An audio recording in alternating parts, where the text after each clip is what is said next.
Donc bonjour à toutes, bonjour à tous. Donc là, là on vient de terminer notre dernier cours, hein,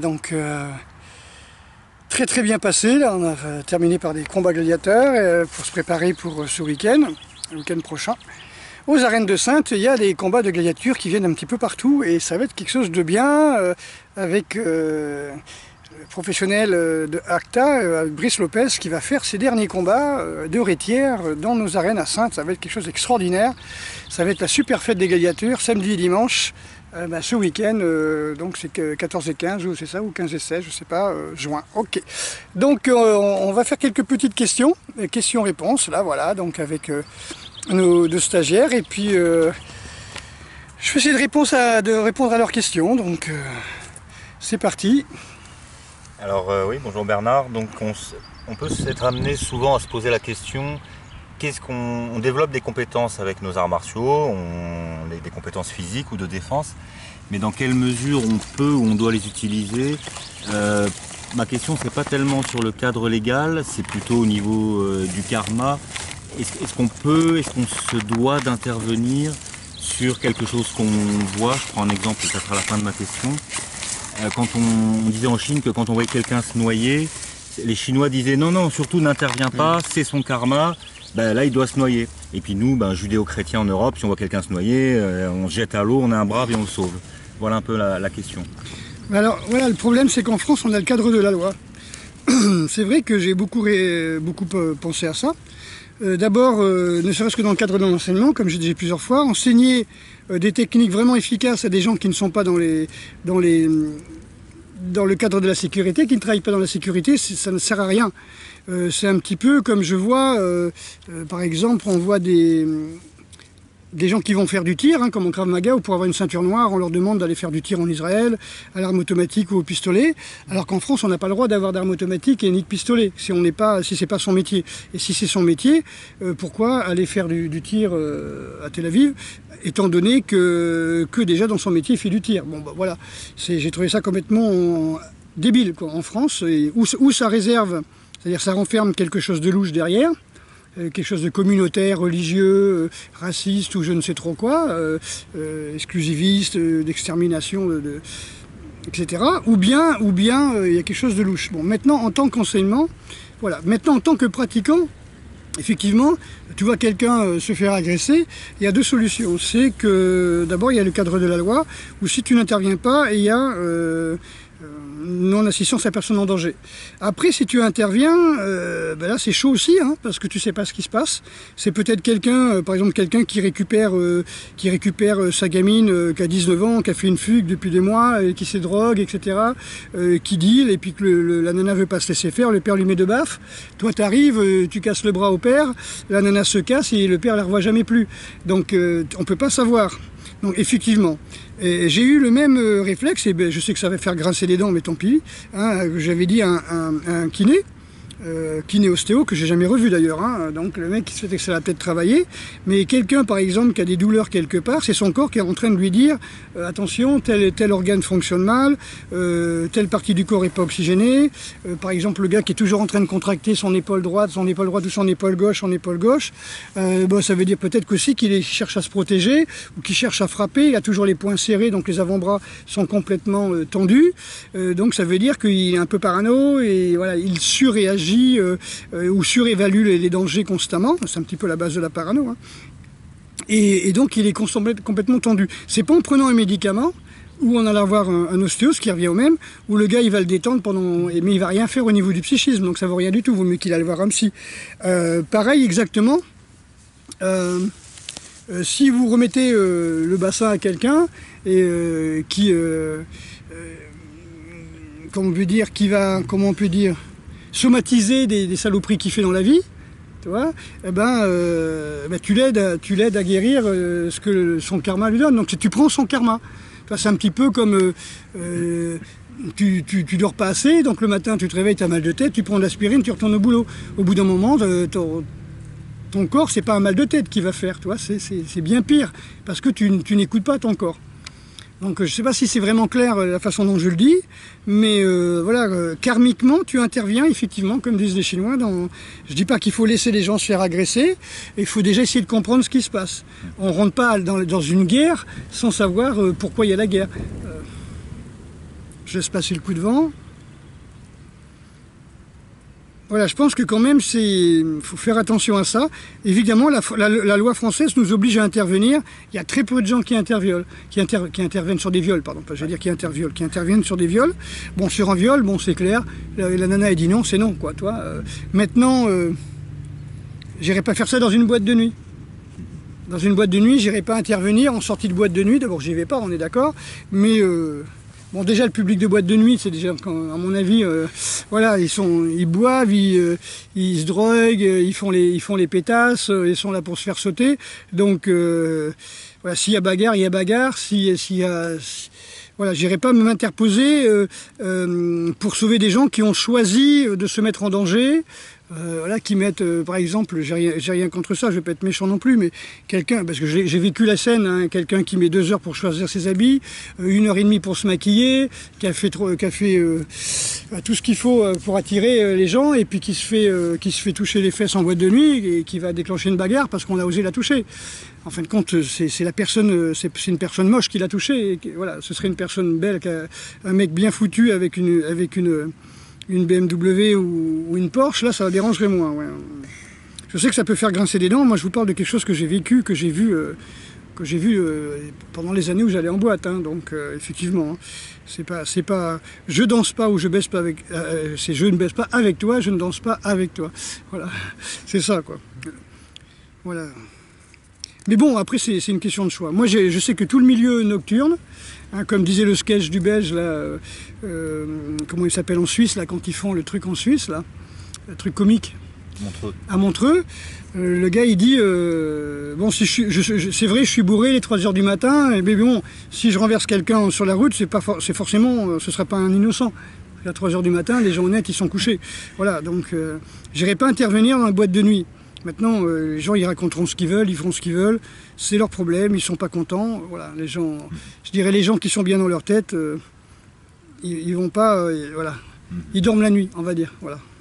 Après, moi, j'ai vécu comme ça, etc. J'ai payé le prix, voilà, j'ai payé le prix, donc je peux en parler, je sais de quoi je parle. Voilà, pendant des années, on va dire peut-être 20 ans, j'étais dans les boîtes de nuit tous les samedis, tous les vendredis, samedis et dimanches, donc je sais de quoi je parle. Je connais ce milieu, je connais très bien ce milieu, voilà. J'ai entraîné beaucoup de videurs, c'est aussi, ça aussi, donc je connais parfaitement ce métier. Mais voilà, pour être intervenu, pour avoir été l'objet de quelques bagarres aussi, on ne peut pas dire que c'est toujours pour des bonnes raisons. Je dirais que c'est toujours pour des mauvaises raisons. D'abord, on est toujours là pour une mauvaise raison. Voilà, toujours. Avec l'âge, on comprend, mais comme je dis, on n'est pas mûr avant 45 ans. Hein, toutes les femmes nous le diront. Hein, toutes les femmes diront que les mecs, c'est des gamins, c'est des ados jusqu'à 45 ans. Maintenant, avec les jeux vidéo, on peut dire que est-ce qu'un jour ils seront mûrs? C'est pas sûr. Et voilà. Le gars qui a commencé les jeux vidéo à l'âge de 5-6 ans, on va dire qu'à 45 ans, s'il arrive à 45 ans, je pense pas forcément qu'il sera mûr. Hein. Donc, je crois qu'il faut faire attention à son instinct, quoi. Il faut faire confiance à son instinct. Mais après, toute intervention se paye très cher. Surtout si elle blesse, même si elle blesse pas. Et je dis pas forcément blesse physique. Hein. Si tu fais perdre la face à un bonhomme qui combattait un autre bonhomme, tu as pris parti, donc tu as fait un choix. Tout choix fait souffrir, hein, comme dirait Bouddha. Et à partir de là, il faut l'assumer. C'est-à-dire, si le lendemain matin, tu te réveilles, tu ouvres tes volets, tu as un mec qui t'attend avec un 12 assis sur sa moto et qui te met 2 cartouches, il ne faudra pas dire que c'est un accident. C'est-à-dire, on t'est intervenu, voilà, à part en cas de guerre. Voilà. Je ne dis pas qu'il faut partir en courant quand tu vois les gens se battre. Voilà, je pense qu'il y a moyen d'intervenir à plusieurs, essayer de comprendre, calmer les deux parties. Et encore, c'est pas ton job. Tout le monde a des vidéos, tout le monde peut filmer et appeler la police, essayer de comprendre. Quand on vous montre une vidéo de bagarre, il y a beaucoup de gens qui disent, y compris pour les manifestations, mais oui, mais on n'a pas vu le début. Par exemple, quand on voit des mecs qui se font tirer par les cheveux avec les gilets jaunes, quand c'est des policiers qui répondent à mes vidéos, ils disent « Vous n'avez pas vu le début, peut-être qu'ils ont jeté des cailloux sur la police. » Bon ok, les mecs ils jettent des cailloux sur des types qui sont entraînés à ça, qui ont des boucliers, des casques, et donc ils vont gazer, balancer des balles plastiques sur des bonhommes et des femmes et les tirer par les cheveux. Bon, pas dire que l'agression, vous voyez, hein, la réponse parce qu'ils sont aussi sujets à la loi aussi de légitime défense. Hein. Ils n'ont pas droit de se défendre. Bon, maintenant, après, ils peuvent t'arrêter pour un oui, pour un non. Tu te demandes l'heure, tu leur réponds, ça leur plaît pas. Voilà, hop. 48 heures de garde à vue, voire plus, voilà, s'il y a affinité, comme dit l'autre. Avec fouille profonde anale, ils font ce qu'ils veulent. Ils font ce qu'ils veulent, ils se sentent impunis, et surtout, ils sont dans un gouvernement qui, d'après ce que j'ai compris, n'est pas légitime, n'est pas légal depuis quelques années, donc on y va, on rigole, quoi. Donc les gens ne savent même pas ce qui se passe en France, hein. Tous les médias bloquent et tout, les 3/4 des gens, même en Europe, ne savent pas ce qui se passe en France. Ils savent pas. Nous on le voit tous les jours sur Internet, mais beaucoup ne font pas des recherches et beaucoup de gens ne savent pas du tout. Parce que justement, il y a la grande guerre du gouvernement actuel, c'est de faire des fake news, d'interdire les gens d'exprimer. Moi, je le vois bien sur Internet. J'ai aucun lien à des vidéos sur les gilets jaunes. Depuis 2 semaines, j'ai aucun lien. Alors qu'avant, j'en avais une page entière. Donc qu'est-ce qui se passe? Pourquoi j'ai plus accès à ce qui se passe? Donc c'est vraiment mystification, cacher la vérité. Et alors imagine-toi, on est en France, imagine-toi ce que ça peut être, les types qui sont aux États-Unis ou ailleurs, ils voient rien de ce qui se passe. Déjà parce qu'ils sont absorbés par leurs propres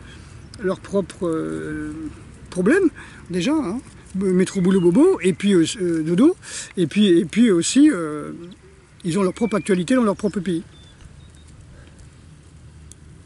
Ça répond à ta question? Oui. C'est pas évident, j'ai pas la réponse nette. Hein. Il faut écouter son âme en fin de compte. C'est comme quand tu fais du tir au pistolet ou à l'arc, à un moment, chtonk, ça part, ça part. Ben voilà, si ça part, ça part, si ça part pas, ça part pas. Il faut laisser ton instinct, ton intuition agir. Généralement, on fait toujours le bon choix. De partir ou de s'activer. On monte en adrénaline parce qu'on est dans l'émotion, dans le cortisol au départ. Et après, tu as le choix entre attaquer ou fuir. C'est à toi de voir. Ça peut être un piège, ça peut être un guet-apens, ça peut être... voilà, tu peux défendre la mauvaise personne, le mec c'est peut-être un flic en civil qui fait une arrestation, c'est pour se retrouver en tôle. Voilà, donc j'ai pas de réponse, je pense qu'il faut vraiment se faire confiance, il faut se faire confiance. Voilà. D'accord. Voilà, moi, comme je dis, le but c'est de jamais être au mauvais endroit au mauvais moment, quoi. Moi, j'aimerais bien rebondir sur ce que tu disais sur la maturité. Qu'un homme devient vraiment mature qu'à 45 ans. Ouais. Et justement, moi, je suis d'une génération où on n'a plus tellement de repères, on ne sait plus vraiment ce que c'est qu'un homme, ce que c'est qu'être un adulte, ni même faire la distinction entre le bien et le mal. Alors, quel conseil donnerais-tu à des jeunes gens qui voudraient savoir justement comment être un homme, comment devenir pleinement responsable, comment savoir faire la distinction entre le bien et le mal, et plus simplement comment bien agir et comment faire des choix? C'est pas évident. Quand je dis c'est pas évident, c'est-à-dire que tu es dans une génération où le néo-féminisme, après avoir réclamé le droit au travail, le droit au vote, le droit à la liberté sexuelle en 68, etc., veut carrément demander je ne sais quoi. Je ne sais pas ce qui est officiellement ce qu'il demande, mais ce qui est sûr, c'est que, on va dire, il y a trop de patriarcat, pas assez de matriarcat, pour schématiser, et on dit, bon, on va enlever un peu de matriarcat. Ok, ça va équilibrer. Mais si on enlève un peu de patriarcat et on rajoute beaucoup de matriarcat, c'est plus un équilibre, c'est le déséquilibre qui est inversé. Si déséquilibre il y avait, ça c'est dans la tête des féministes qu'il y a déséquilibre, on est d'accord, le rôle des femmes était beaucoup plus important, y compris des reines de France qui étaient régentes, etc., à la place de leurs fils. Donc, le temps qu'ils mûrissent. Le principe, c'est quoi? C'est les féministes aujourd'hui. Moi, je le sens plus à castrer les gens d'un côté, castrer les hommes, hein, leur faire porter des jupes, tu vois, vraiment empêcher toute action virile et passer pour une action de bourrin, de débile mental, d'un autre temps, tu vois, les gens qui vivent pas avec leur temps. Bientôt, bien s'habiller, bien se raser, ce sera ringard, tu vois. Et puis, d'un autre côté, elles prennent les standards des hommes. De l'autre côté, elles se promènent en costard-cravate, elles se laissent pousser le duvet, elles se laissent pousser un petit peu les pattes, elles se rasent les cheveux, elles se tatouent des dragons, elles font un peu de boxe taille, un peu de crave, elles vont dans les crossfit et tout ça. Elles n'ont pas vraiment compris que tous ces systèmes-là, ça ne va pas leur servir à se défendre. Hein, déjà au départ, même si elles veulent dire que ce n'est pas le rôle de l'homme, en même temps, si elles veulent passer pour des hommes, parce que c'est ça le principe, elles veulent passer pour des hommes, c'est du genre, moi j'ai pas besoin d'un homme pour me défendre. La dernière qui a dit ça et qui s'est inscrit dans une société de sécurité, elle a surpris un type la nuit là, dans un endroit qu'elle gardé. Le type l'a pris pour un mec, low kick dans le genou, la nana s'est retrouvée sur le billard. Et maintenant elle boite. Et ça fait 20 ans. Donc quelque part, vouloir paraître un homme si on n'a pas les hormones et tout ce qui va avec. Hein. La testo, ça fait aussi la solidité des os, des muscles, la force, etc. D'où le fait des mecs qui changent de sexe et qui vont faire de la boxe taille et qui sont champions du monde en tant que femmes. Voilà, ou du rappeur qui avait décidé qu'un jour c'était une femme et personne n'a le droit de lui dire le contraire et qui a fait des championnats du monde de powerlifting, qui est devenue championne du monde féminin et puis après, quelques mois après, qui est redevenu un homme en disant voilà, je reviens un homme. Et personne ne peut me dire le contraire, puisqu'il n'a pas pris de traitement hormonal. Il a simplement décidé, aujourd'hui j'ai décidé que j'étais une femme. Et tu vas faire les championnats du monde de bras de fer avec des nénettes qui ont 2 fois moins de force et 2 fois moins de testo, quoi. Voilà, donc il y a énormément de trans maintenant dans le sport, et moi j'appelle ça de la tricherie, parce que même si les gens, comme c'est le cas, je ne sais plus quel sport est fait, c'est un mec qui a changé de sexe à 31 ans, avec traitement hormonal, avec poitrine, avec ablation des testicules, il y a quand même la mémoire musculaire qu'à 31 ans, avec des ossatures très grandes, très fortes, et la mémoire de force. Et donc évidemment, elle gagne tout ce qu'elle fait, quoi. Mais voilà, moi je juge pas, je dis simplement des faits. Bon, maintenant, comment devenir un homme? Ça, c'est pas en s'adressant à des bobos qui sur internet vous dit voilà, j'ai fait 2 semaines de jeûne intermittent, regardez mes abdos, quoi, en sachant que les mecs ils marchent au clenbuterol, aux hormones de croissance, aux anabolisants, et que ça fait 5 ans qu'ils font de la muscu. Voilà, quoi, donc c'est un petit peu marrant. Non, honnêtement, je pense qu'il faut lire les livres. D'accord, il faut arrêter de regarder des films, voilà. Maintenant, j'ai voulu regarder, je sais pas quoi, un film de science-fiction, Captain Marvel, un truc comme ça. Ça y est, c'est nana. Les pouvoirs, je sais pas quoi, c'est comme les X-Men, mais c'est que des nanas, quoi. Je veux dire, c'est comme les super-héros, mais c'est que des groupes de meufs, quoi. Pareil, il y a des films sur des gangs de vengeresses, je sais pas comment on peut appeler ça, les vengeurs. Pourquoi pas? C'est la revanche du féminisme. Donc si elle faisait que ça ce serait pas méchant, ce serait marrant. Sauf qu'en même temps, ils dévirilisent les mecs. C'est-à-dire dans leur film, la nana elle va casser la gueule à 5 mecs, alors que physiquement, dans la vraie vie, j'ai pas vu beaucoup de nanas qui sortaient d'une tentative de viol, quoi, toi, donc je pense que voilà, c'est pas. Elles ont d'autres moyens que de la boxe pour sortir d'une tentative de viol. Il y a la négociation, il y a la psychologie, voilà, voilà, c'est clair. Hein. Comme on disait, les Allemands n'ont pas violé. Les Allemands n'ont pas violé les femmes pratiquement sous l'occupation. Pourquoi? Parce que c'était les vainqueurs. Voilà, les femmes, elles sont, je ne sais plus comment on dit le mot, elles cherchent toujours à aller plus haut, quoi. Donc être avec les gens qui sont les plus sécurisants, les plus riches, voilà, donc c'était les Allemands. Donc il n'y a pas eu beaucoup de viols avec les Allemands, contrairement à ce que veulent nous montrer les films américains. Par contre, ce qu'ils ne nous montrent pas, dans les films américains, c'est les centaines de viols qu'il y a eu le jour du débarquement, où les Américains ont violé des villages entiers de femmes. Là, ils sont arrivés dans un pays qu'on leur avait dit les femmes sont faciles, allez-y, faut y aller, quoi, vous inquiétez pas, quoi. De toute façon, c'est l'Allemagne, quoi, c'est une prolongation de l'Allemagne. Ils ont perdu en même pas 3 semaines de guerre, voilà. Et donc allez-y, quoi. Donc évidemment, les femmes, elles ont été violées parce que là, c'était du viol, ça veut dire que c'était des gens qui venaient nous envahir et les Allemands essayaient de protéger la France, c'est-à-dire leur nouveau pays, contre des envahisseurs. Donc les Allemands ne violaient pas leurs concitoyennes, et les Américains violaient les femmes parce qu'ils n'en avaient rien à foutre, ils étaient dans un pays conquis. Même si leur but était de faire une étoile de plus sur le drapeau américain et de faire la France une nouvelle colonie, quoi. Voilà. Alors que les États-Unis ont été faits par l'Europe. L'Europe a vidé ses poubelles, ses bordels, ses bagnes, et a viré tous les psychopathes parce qu'il y avait 30 millions d'Indiens massacrés, quoi. Je sais pas, les États-Unis, ils existent depuis, je sais pas, quoi, 300 ans, 400 ans, un truc comme ça. 300 ans. Même moi, hein, je pense 150. Ouais, 250 ans, voilà. Ils ont fait 230 ans de guerre, un truc comme ça. Voilà. C'est-à-dire, voilà, donc voilà, on a tout dit, quoi. On a viré les psychopathes et les prostituées, et puis on a eu des fils de pute psychopathes. Quoi. Où est le problème? Voilà, donc il y a eu, comme on dit, 150 000 morts ok, sur le débarquement. Moi, je veux bien aussi. Il y a eu 24 millions de morts chez les Russes, et personne n'en parle.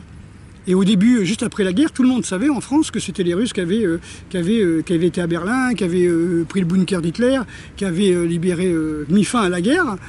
Mais il fallait que Hollywood arrive avec un grand débarquement. Quand ils ont fait la reconstitution du débarquement, le jour le plus long, mon père a joué là-dedans. Ça s'est fait à l'île de Ré. Mon père m'a expliqué comment c'était fait, quoi. C'était vraiment... Okay. Donc voilà, comment être un homme. Je pense qu'il faut lire les livres anciens, il faut regarder les films d'Audiard, il faut regarder les films des années 50, voilà, quoi, et puis voir un petit peu comment les gens fonctionnaient, quoi. Je veux dire, quelqu'un qui ouvre la porte à une femme, une portière de voiture à une femme, c'est pas forcément un domestique, c'est pas forcément un homme soumis, c'est un homme galant, quoi. Donc je trouve que là, c'est vrai que c'est mal barré, quoi.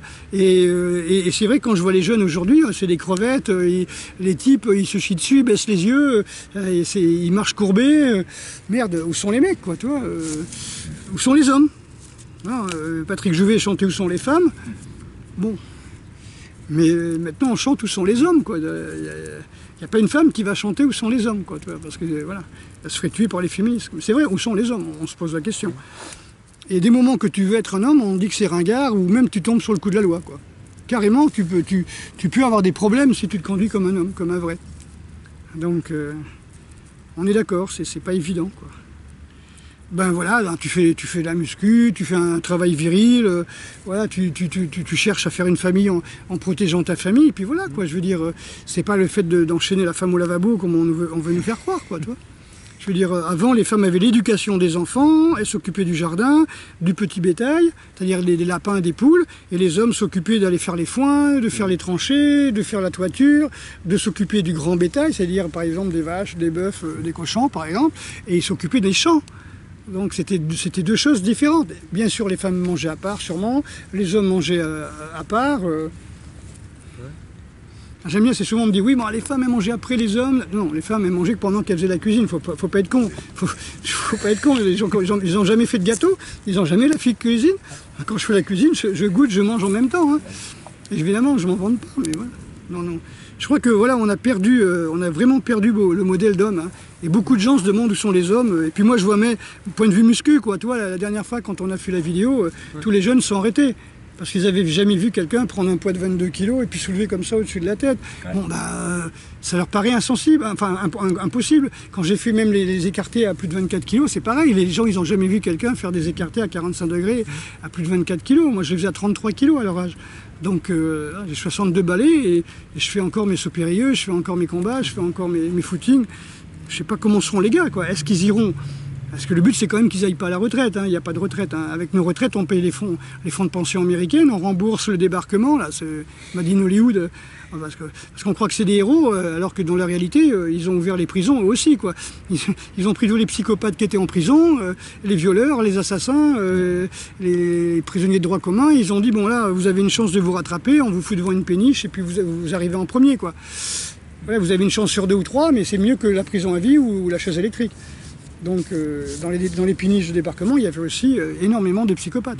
Et c'est pas les jeunes héros qui montent sur leur âge pour pouvoir défendre la patrie. Ça c'est du cinéma d'Hollywood, quoi. À un moment, il faut arrêter, que ce soit pour les combats, les arts martiaux, tout ce que tu veux, arrêter de croire que ce qu'il y a dans le cinéma, c'est la vérité. Il faut discuter avec les anciens. Moi, j'ai discuté avec des résistants pendant très longtemps, pendant plus de 20 ans. J'ai discuté avec plein de gens qui avaient 97 ans, 96 ans maintenant, et qui sont morts, bien sûr, maintenant, mais qui m'ont expliqué comment ça se passait, la résistance et tout ça. C'est rien à voir avec ce qu'on voit dans les films. Donc, il y en a même un ou deux qui avaient fait le maquis du Vercors. Voilà, donc, comme il disait, De Gaulle ne voulait pas que les communistes soient libérés. Donc ils avaient par exemple des fusils de calibre 5,5 et on leur balançait des munitions de 7,5. y compris certains canons sur l'île Maginot aussi, comme par hasard, qui c'est des obusiers de 45, ils avaient par exemple des munitions de 60, et puis les canons étaient bloqués, ils ne pouvaient pas tirer par le chemin, mais ils tiraient sur les bois. Alors qu'en 14, les Allemands étaient passés par le chemin, enfin bref, en sortant de la Belgique, donc ils sont passés par le même endroit, quoi. Donc on se demande, quoi. Maintenant, on te dit, c'est Rockefeller et Big Pharma qui ont déclenché les guerres, 14 et 39-45. Il y a eu les accords de Balfour aussi qui ont bien aidé, par les banquiers qui ont donné l'argent pour que ça se passe, avec promesse de retour, évidemment, c'est-à-dire qu'ils récupéraient Israël. Et puis voilà, quoi. Tout ça, c'est dans les livres d'histoire. Hein. Tout ça, c'est dans les livres d'histoire. Enfin, les livres d'histoire. C'est pas dans nos livres d'histoire. Ça devrait être dans les livres d'histoire. C'est dans les livres on peut dire, qui sont édités en auto-édition et qui remixent un petit peu l'histoire en disant, bon, il faut arrêter d'enlever la moitié de l'histoire, quoi. De nous montrer des trucs Disneyland, quoi. Ouais. Tu vois, car on arrête de croire que ce qu'on voit sur les images. Moi, j'ai fait du caméra photoclub pendant des années. Tu fais ce que tu veux avec une histoire.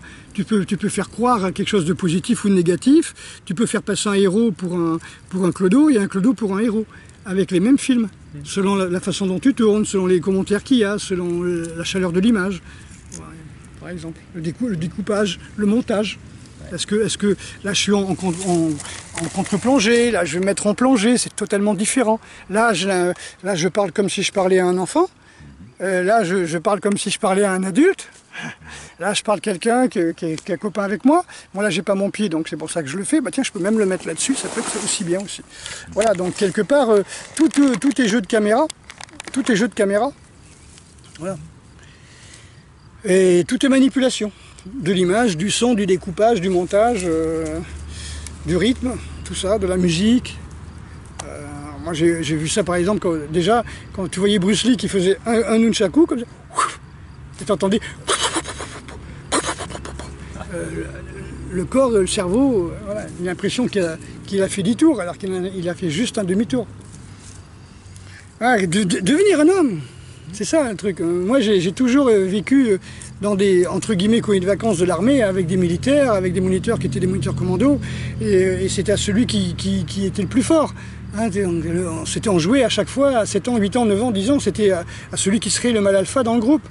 Donc c'était des jeux de soul, c'était des jeux de défi, c'était à celui qui sautera le plus haut, qui tombera de la plus haute branche, à celui qui courra le plus vite, etc., qui recevra le plus de coups, qui fera le plus de pompes. C'était vraiment débile, hein, mais c'est des jeux d'enfants. C'est pas des jeux avec les pouces, quoi. C'est des jeux, ce qu'on appelle les jeux virils, parce que c'était comme ça, quoi. Et en Russie, ça doit exister encore. Dans les pays où il y a encore des hommes, ça se passe comme ça. Oui, il y a même des associations qui essayent de viriliser les gens, qui te disent revenez le manpower, revenez les mecs. Il n'y a plus d'hommes, mais on va faire comme quand je fais mes stages où j'apprends les gens à recevoir des coups, à sauver leurs copines, à protéger leurs enfants, à se priver déjà eux-mêmes, à se priver de manger, de boire, à connaître la fatigue, à se poser les bonnes questions. Ben, tout ça, c'est des stages de virilisation si on va par là. Voilà, des moments que moi je ne suis pas passé par le filtre des jeux vidéo des années 80, que j'ai été élevé par mon père et ma mère, et que j'ai eu mes grands-parents, et que j'ai fait mon service militaire, et que j'ai fait ce qu'il fallait faire. Et j'ai fait 50 ans d'arts martiaux, de pratique martiale, ça aussi ça peut aider. Même si c'était beaucoup de sports de combat, voilà. Aujourd'hui on a vraiment travaillé sur la stratégie, voilà. Ça c'est important. Différence entre le sport de combat et les arts martiaux, c'est que les arts martiaux, c'est sur un champ de bataille, et c'est pas 1 contre 1 avec un arbitre. C'est 1000 contre 1000, ou 600 contre 600, ou comme Musashi, à 1 contre 30. mais c'est pas, il n'y a pas d'arbitre, il n'y en a pas un par un, quoi. Les mecs, il n'est pas là pour donner des coups et gagner une coupe, il est là pour te tuer, quoi. Et dans la rue, souvent, c'est à 4 contre 1. Donc si ils font du machin truc pour apprendre à se défendre, et ils combattent qu'à 1 contre 1, avec des couteaux en plastique, ça ne marchera pas trop, quoi. Voilà. D'autres questions? Tant qu'il y a un peu de cartes. Sans faire de polémique pour ou contre Gilets jaunes, mais on voit bien que la plupart, à un certain moment il y avait peut-être une quantité qui était plus grande, mais il y a peut-être maintenant une qualité qui est meilleure. Ils se posent d'autres questions. beaucoup en ont marre de marcher dans la rue parce qu'ils voient bien, comme vous l'avez dit tout à l'heure, que de toute façon c'est même presque plus relayé ou c'est ridiculisé, c'est tourné tout à en ridicule. fait, c'est pas médiatisé. Hein. Voilà, donc il y en a beaucoup qui arrivent justement dans la suite de tout ce que vous venez de répondre à la question précédente, à essayer de baisser leurs besoins de consommation. Et c'est une voie qui paraît beaucoup plus intéressante et qui rejoint la survie et peut-être même un peu les ninjas dans le sens vivre en clan, faire soi-même son dentifrice, etc., etc. Ninja en tant que personne qui cherche la survie, oui, qui ne cherche pas la facilité. Le problème, c'est que tu me disais, Yannick, pour la dévilirisation. Mais dévilirisation, c'est le gars qui a été élevé par sa maman, qui lui a appris le confort, la sécurité, le petit chauffage en hiver, le petit choc à pic le matin au chocolat, voilà, quoi, le petit bisou, le petit goûter encore choc à pic Nesquik dans son petit truc pour aller à l'école. On t'a bien ciré les pompes, on t'a plié le pantalon comme il faut. Évidemment, il y a des grandes chances, ça va être difficile de se viriliser, quoi. Parce que en même temps, le gène de sécurité, c'est le gène de la peur que la mère transmet. Donc, effectivement, les médias ne relayent plus du tout les gilets jaunes. Ils vont en prendre 2 ou 3 mois. Comme je vous ai dit, moi, j'ai absolument aucune idée de ce qui se passe en ce moment chez les gilets jaunes, parce que c'est plus du tout relayé par les médias. C'était mal relayé, c'était un peu le relayé, et puis bon, on a bien vu que voilà, il fallait pas relayer. Donc, je le dis depuis, au moins j'ai fait 2-3 vidéos là-dessus pour le dire, même beaucoup plus. Hein. Le truc, c'est le boycott et de vivre chichement. Vivere Pavro. T'as pas besoin d'être chrétien pour comprendre la parole de Jésus. Vivere Pavro, c'est pas vivre pauvrement, c'est vivre de peu. C'est-à-dire de vivre selon tes besoins. Tu vas pas acheter des trucs que tu n'as pas besoin. Si tu as une bagnole, tu n'as pas envie d'en acheter une autre. Si tu as une caméra, un téléphone portable, tu vas pas dire « Ah ouais, mais je préfère le Samsung Galaxy, machin, ta. » Tu as besoin d'un téléphone, et ben prends un téléphone. Tu n'as pas besoin d'un téléphone qui fait appareil photo, caméra, minuteur, qui fait la vaisselle. Tu vois, voilà. Moi j'ai une montre, enfin pas là, mais j'ai une montre, j'ai un téléphone chez moi. Voilà, point. Si je veux savoir l'heure, et ben je mets la montre, je regarde le soleil, et puis voilà. Mais autrement... Celui qui vit au-dessus de ses besoins est en train d'appauvrir la société et le monde. Hein. Je vous l'ai dit, c'est à cause de nos choix que vous avez... tiens, tu as un papillon, là, un citron, un petit papillon derrière toi. Je vais te dire, c'est le premier papillon que tu peux voir dans la journée. Quoi. Toi, il est là, il est derrière toi, c'est un petit citron. Tu le vois peut-être pas, il est sur les fleurs de pissenlit. Ben voilà, mais ça, je veux dire, un enfant qui arrive à avoir un papillon, maintenant, il faut qu'il aille jouer au loto, quoi, tu vois, parce que c'est rare. Il y a plus de papillons, il y a plus de trèfles à 4 feuilles que de papillons maintenant. Regarde, tu vois rien. Pourquoi? À cause des engrais, à cause des pesticides. Tiens, le voilà, regarde, tu vois, il arrive. Tu vois? Là, juste devant toi, là, il est à 1 mètre. 1 mètre au sol. Tu vois? Il est sur la fleur de pissenlit, tu vois? Moi, je vois le jour à travers. Mais non, regarde plus bas. Voilà, le voilà. Tu vois? Tel papillon, toi, il te montre un petit peu ce que c'est le symbole de la survie, l'immobilité. Tant qu'il ne bouge pas, tu ne le vois pas. Dès qu'il bouge, tu le vois. Voilà. Et les oiseaux, ils font pareil. Hein. Ils vont aller bouffer les papillons, etc. Le problème, c'est que s'il n'y a plus de papillons, il n'y aura plus d'oiseaux. S'il n'y a plus d'oiseaux, il y aura des parasites partout dans les champs. Voilà, notre ami le citron. C'est rare, c'est devenu rare. Moi, je veux dire, même à votre âge, hein, je veux dire à l'âge de Yannick, il y avait des papillons plein les champs, il y avait des marguerites plein les champs, il y avait des tulipes plein les champs. Là, on ne les voit plus, quoi. Donc, si vous tuez avec pesticides, tout ce qui est biocide, hein, pesticides, fongicides, tout, si vous tuez les plantes ou une espèce de ver ou de parasite, tout ça, il n'y a plus de papillons, parce qu'il n'y a plus de plantes. Il y a plantes parasites, mais elles nourrissent quand même des papillons. Il n'y aura plus d'oiseaux et il restera... il y avait une histoire qui était assez intéressante, je ne sais pas si j'en ai parlé, ça s'appelait la nuit de quelque chose à Pékin, où un fonctionnaire avait calculé que chaque oiseau mangeait, admettons, 1 kilo de riz par an, et qu'il y avait 3 millions d'oiseaux à Pékin, donc il fallait tuer les oiseaux. Donc ça, pendant 3 jours et 3 nuits, ils ont tapé dans des gamelles pour épuiser les oiseaux. Dès que des oiseaux se posaient, ils tapaient dans les gamelles, ils faisaient du bruit, ils sonnaient la trompette, etc. Total, ils ont tué des millions d'oiseaux, de moineaux, et en disant on va économiser 1 million de kilos de riz, sauf que ils ont eu même pas 20% de la récolte parce que tout a été bouffé par les vers, les chenilles, etc.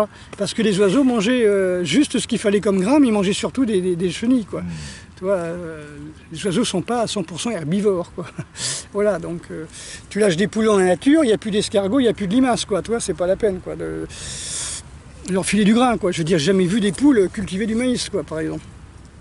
Poules sauvages cultiver du maïs. Voilà, donc, oui, tout à fait, je pense que le boycott, l'autosuffisance, l'autarcie, l'autonomie, exactement, hein, voilà, c'est vraiment important. C'est vraiment, et c'est comme ça qu'on va réussir à faire baisser. Je ne crois pas du tout aux autres solutions, même s'il y a plein de gens qui poussent les gilets jaunes à la violence pour faire plaisir à qui on sait qu'ils ne demandent que ça, pour sortir les chars et créer la loi martiale dont je vous parle depuis des mois. Voilà, donc, effectivement. Je pense effectivement qu'il faut y aller par le boycott. Il faut comme disait je ne sais quelle dame qui avait tout à fait raison, dans les années 70, qui disait ce qui n'est pas indispensable n'est pas nécessaire. Ou comme je disais dans les années 70, je suis riche de ce dont je me passe. Voilà. Donc je me passe de voiture, je me passe de congélateur, je me passe de frigo, je me passe de machine à laver, je me passe de plein de trucs. Parce que voilà, voilà. L'argent, il est fait pour servir, et j'ai pas besoin de dépenser, voilà, tant que ça. Si je suis en congélo, ce sera pour me baigner. Ah, il y a quelque chose qui clignote, je pense que c'est la carte qui va arrêter. En tout cas, je vous dis bonsoir à tout le monde. T'as vu notre question, Yannick? Non, de toute façon, ça va s'arrêter.